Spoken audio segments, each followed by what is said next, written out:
ગીર સોમનાથ જિલ્લાના તાલાલા તાલુકામાં આવેલા તાલાલા આંબળાશ માર્ગની સ્થિતિ અત્યંત ખરાબ બની છે। આ માર્ગ પર ઠેર ઠેર મોટા ખાડાઓ પડી ગયા છે, જે 13 ગામના રહીશો અને ખેડૂતો માટે મુશ્કેલીનું કારણ બન્યા છે। રાજ્ય સરકારે 1 વર્ષ પહેલા 1.51 કરોડની ગ્રાન્ટ ફાળવી હોવા છતાં રસ્તાનું નવનિર્માણ કાર્ય શરૂ થઈ શક્યું નથી।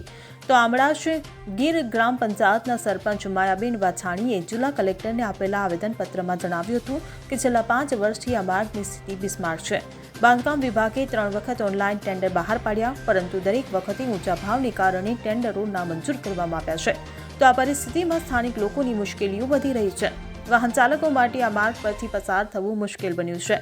આંબળાશ ગ્રામ પંચાયતે કલેક્ટર સમક્ષ માંગણી કરી છે કે આ મામલે તાત્કાલિક તપાસ કરવામાં આવે અને રસ્તાના નવનિર્માણની કામગીરી વહેલી તકે શરૂ કરવામાં આવે। આ માર્ગની કામગીરીમાં થઈ રહેલા વિલંબ માટે જવાબદાર કોણ છે તે અંગે પણ તપાસની માંગણી કરવામાં આવી છે। Bureau report CN24 news.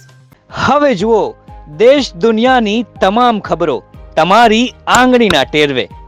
ઉઠાવો મોબાઈલ અને Google Play Store પરથી ડાઉનલોડ કરો અમારી CN24 ન્યૂઝ મોબાઈલ એપ।